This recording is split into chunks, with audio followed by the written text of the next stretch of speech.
sexy, sexy people of the internet. It is Dave, it is Duncan, back from Metal Epidemic for another album review. And for this review, Duncan and I have been checking out the new album from Essex hardcore band Splitknuckle.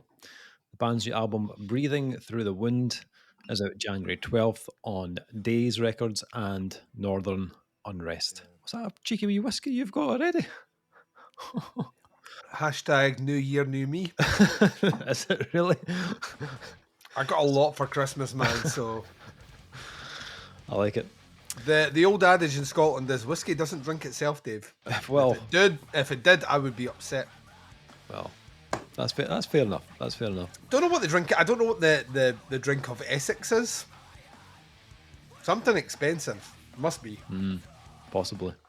So So the sophomore album from this UK five-piece, which follows up their 2016 release Ignorance Breeds. The band worked with Ben Spence at Fuzzbrain Studios in Walthamstow, and said Spence encouraged the band to get creative, and the result is an exploration through hardcore and melodic death metal. The album also features guests from Leah from Pest Control and Andy Baz of Raiden. Also a cover of a UK band Special Move. The track is called The Sickness, which rounds out the record. And lyrically, the album was about dealing with what happened to you for better or worse. Be your actions good or bad, however you look at it. do you think they missed a trick on covering Disturbs the Sickness? No, I do not. No, you don't. All right, that's all right. Just want to put that out there to see if you would bite, but you did not. Good lad, good lad. New You're year. learning, Dave. New me, Duncan. New year, new metal. Is what it is. Yeah, so it's January, Duncan. This is technically the first review of the year. Yeah, it is. So And I'm not gonna lie, I kind of love how early hardcore is just kind of flying out the gate already in January. Is it, or have you carefully crafted a list of albums today for us to review that are all kind of hardcorey? I know I said new year, new me, all right, but new year, same old Dave. Yeah, pretty much. Like I felt the fixes in. I even went as far as to think, should I check to see what is out in January, see if there is a predominance of maybe hardcore. Yes. Yeah, at least I'll tell you this, right? I don't want to spoil for other reviews we're going to be doing tonight. Once again, check for the t-shirts. That's usually a good way to work out when we reviewed everything group. Not two of the hardcore albums that we're going to talk about today actually sound alike, though, so that's kind of cool. Yeah. So they're eclectic hardcore. Eclectic, yes, that is true. Yeah, a lot of cool releases coming out in January. Quite a lot in the hardcore variety, which I'm totally down for.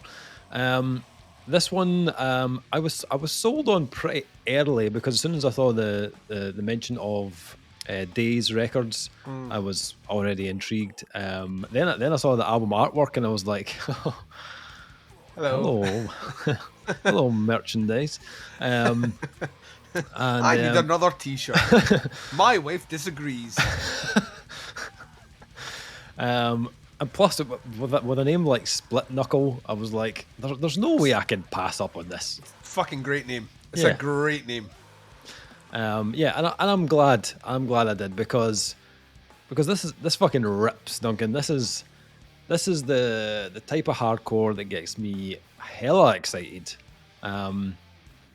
If the last thing that you heard from them was the 2016 album, then you're in for a treat because this is absolutely jacked. They put out an EP, a split EP in 2020, I think it was, and you could hear like the kind of step up from the album to that EP. But on this release, they've then taken that to the next level, and they've cranked the kind of dial up even further. Every track on this is just like an audible hand grenade that they've thrown in. It's just an explosion of violence on every single song. And I was like I think it's the first scream on the opening track, Fuck Your Whole Life, is just like, that's just setting the tone. This is what to expect from here on in. It's so raw, it's extremely visceral, heavy as fuck. And it pulls from a lot of like kind of late 90s, early 2000s, a lot of kind of like metallic hardcore in there, which is totally my wheelhouse. It also helps that the vocalist, Joey Drake, has one of the most scathing voices that I've heard in a long time. His voice is just perfectly suited for this type of hardcore. But it's not just like one dimensional either. He uses quite a few different kind of tones and textures throughout the release, which was really cool. But as like kind of upfront and visceral as this is, I quite like that there's a bit of subtlety in here as well. Splitknuckle also blend in some like kind of thrashier moments throughout the album, as well as some elements that sit more within a kind of slightly kind of more death metal realm. This is the late 90s death metal. Yeah, but they never get like too in your face with it either. You know, sometimes it just comes in the form of a little guitar lick or a quick riff or a vocal style that gives that kind of switch. But it's a very clever way to keep you engaged in the album. There was never like a dull moment on this. There was not a single track where I switched off with this. We share blood, and I think it was Essex Kings are a really good example of all of those kind of elements being pulled together to give you something that is as much fucking Slayer as a hardcore track. But then there's other like little sounds that kind of float in as well. Maybe not for a full track, but just give you a little kind of hint at something. I was getting little bits of like Stampin' ground at times as well, kind of coming in. And I feel like that combination of sounds is just far better blended than anything they've done before. The album from 2016 was really cool, but you could hear the changes, like the separate style changes on the tracks. This one I feel is slightly more subtle, and the transitions from each style is much smoother. I also love that they did push a little bit of melody at times as well, both musically and vocally on this album. They often weave in like a bit of clean guitar as a segue, or on Gethsemane they go kind of like fully in on the melody, giving us like clean vocals. Alice in Chains-esque like vocals. You've got the whole vocal line throughout is basically doubled up with a counter harmony to the main vocal almost all the way through it, and that is not easy to do, and they make it sound very fucking easy. It's a really good track. It was kind of, when I heard it felt like their like Cemetery Gates moment on the album. 100%. How it came across to me anyway. But I thought it was awesome. I really enjoyed it. Because they don't revisit it either. That's what true. Makes it remarkable. It comes just after the halfway mark, and actually, if anything, is incredibly well placed before Essex Kings. What I find really interesting about this is a ballsy fucking move to do when everything you've heard pretty much up to that point sounds like, you know, vinegar poured in a wound. To then kind of 180 it like they did was very surprising. And there's another track that, if you won't talk about, I'll certainly talk about in my one, where I was actually kind of floored by the choice of melody on the guitar work, which just kind of took me to that kind of very early 2000s kind of metalcore. You almost get, it's stylistic whiplash, but it's blended so well that it's cushioned stylistic whiplash. I also like, I love the fact that they didn't come back to that kind of big melodic kind of track on the album.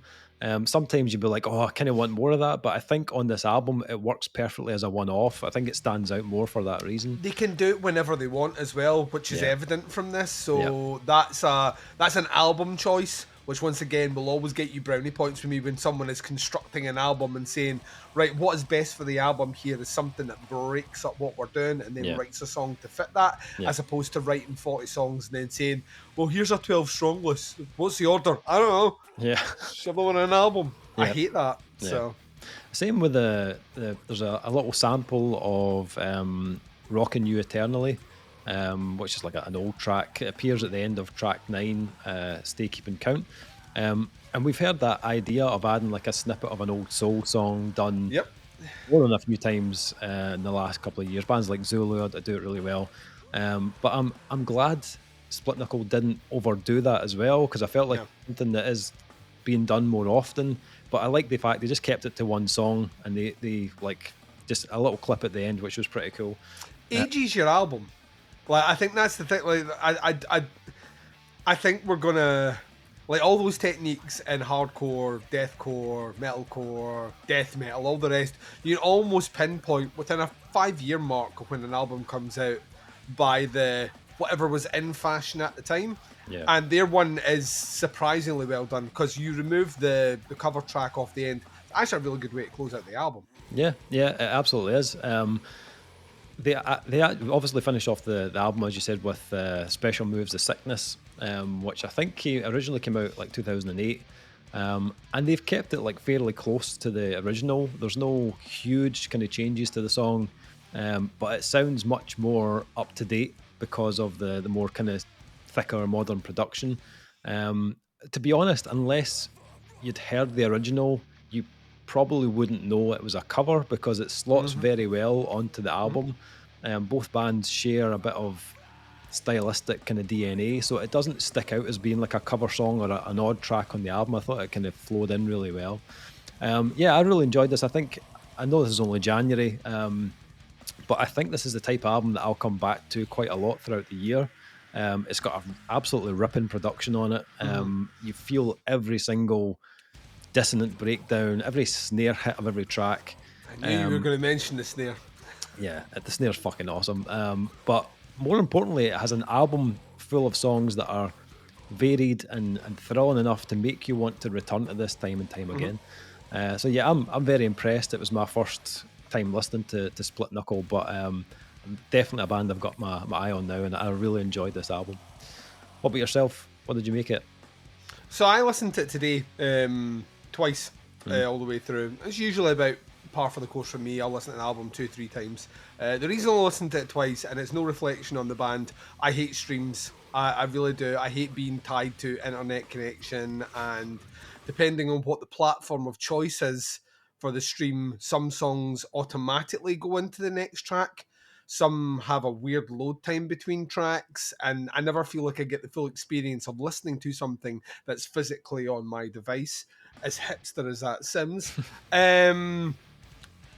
This one was mercifully on SoundCloud, and SoundCloud is actually really good to use in terms of it will play something as an album, but still, feel like had we had a copy, that's me putting that to bed now. It's a separate conversation. So I listened to it twice. I actually gave myself a bit of time between listens, which I think benefited quite a bit for me, because when I finished my first listen, I was so hyper-focused on the hardcore elements that I'd overlooked some of the more nuanced work, and specifically some of the death metal work in this, that on my second listen, I went the other way. I was like, this is almost a quasi-death metal album.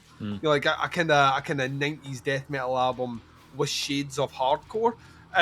If you listen to Gutter Thoughts, there is like it's a wicked riff at the end, which might as well be Morbid Angel. It's fucking incredible.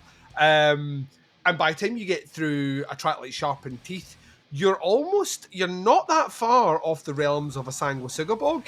Like, it's in a similar bubble with the way the riffing works, specifically the way they structure the songs, that fucking snare tone.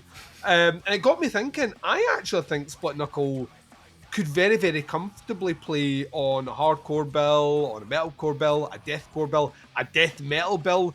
And, whereas there used to be a clear divide between hardcore and metal fans, I think they are almost the exception to the rule, in that there's enough of all those different elements that if you went to see a death metal gig, you would be fucking psyched.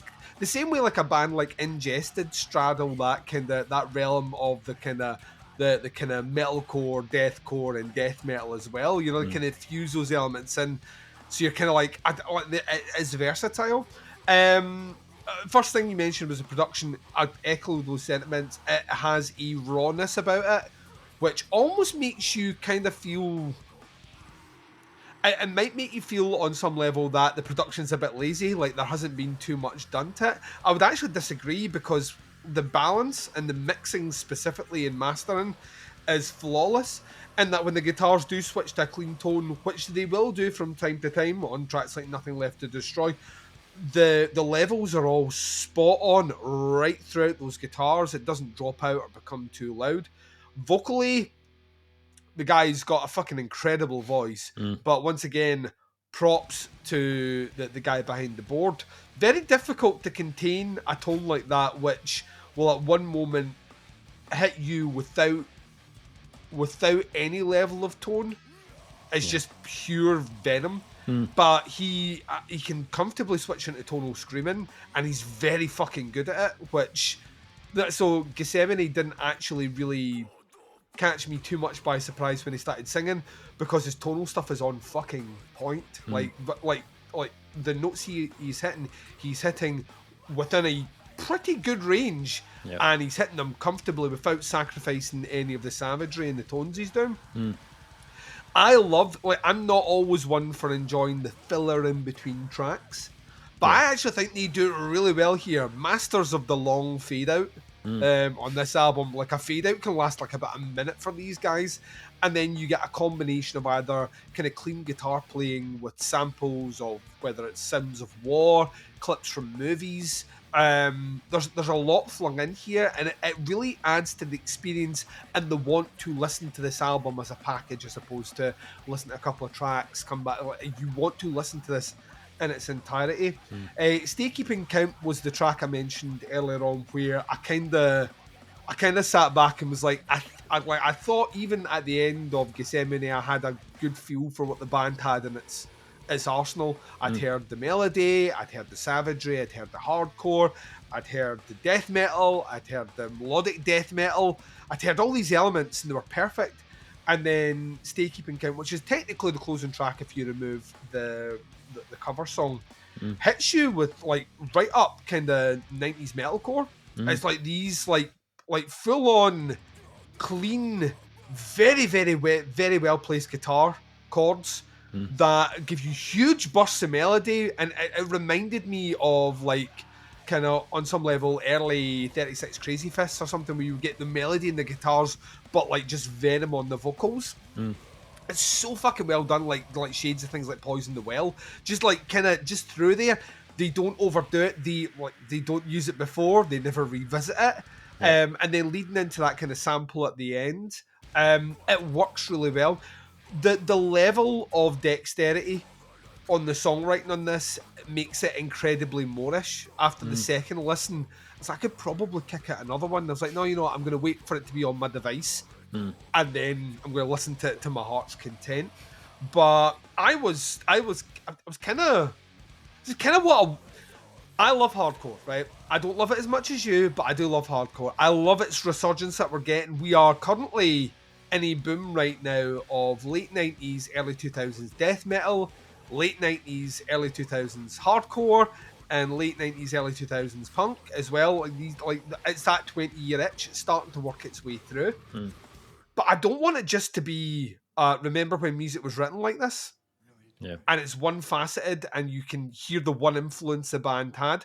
What I want is people to be bringing a combination of styles, etiquettes, disciplines to the mix, and Splitknuckle have it in spades. To me, the most surprising detail you've said there is this is only their second album. Like, to me, this sounds like 5-6 albums in, you know, like to the point where, like, yeah, we're now at the stage where we're so comfortable we can throw in like so much to the melting pot and it'll just sit. The blend and the styles is chef's kiss good. Like, there's no point here where you hear something you're like, all right, maybe an element too far. It's all done spot on, and no two tracks back to back, because of the placement and the cleverness of the structure of the album, actually sound alike at all, except with the common DNA of guitar tone, drumming, and vocals. The last thing I'll say is, I have to mention this, there is one of the most savage breakdowns I think we're going to hear this year. Not guitar-wise and not drum-wise, because these guys don't detune that much, but on track 6, Breathing Through the Wound, there is a 2-layered scream, which is high with this kind of hollow roar underneath it. And I've listened to it twice, and both times the fucking hair in the back of my neck stood up. I was just like, oh yeah, fucking cunt. Is absolutely awesome. These guys need to get out on the road, need to tour with fucking everyone, and I mean that. Let's just get them on every tour this year, so we get a couple of opportunities to take them in live. Yeah, if this is the year of hardcore, which I know you're desperately trying to make every year the year of hardcore. If this is the year of hardcore, I'm just gonna say it's come out the bat swinging. So, yeah, really, really like this. Nice. Okay, so final thing, scores for the new album from Splitknuckle. This was an easy 4.5 for me. Ton of character. It is blisteringly heavy. And they do enough musically to keep the album moving forward, but never sound like they're running out of ideas either. Love the little kind of peppering of extra guest vocals at times as well. And just the way they can, as you say, on album 2, the control they've got for the balance of the album and styles, not to overpower anything. Really well done. Yeah, I really enjoyed this.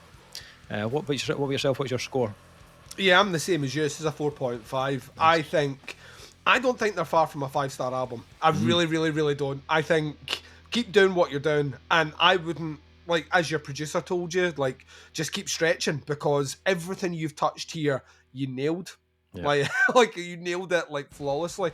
I would love to see, even though it's only on one track here, maybe the next album, maybe another track with a little bit more melody in it on the vocals, not even fully all the way through, just some elements. To me personally, for my tastes, it would bolster it out. But yeah, this is probably one of the easiest 4.5s of the year thus far, even though it's only review number 1. Nice. That is Splitknuckle, Breathing Through the Wound, out on January 12th on DAZE and Northern Unrest. Links to the band and the Bandcamp pre-order below. Check them out. Let us know what you think. That is the review. Thank you for checking it out. We'll be back with another review very soon, but until then, take care. Speak to you soon. Bye, everyone.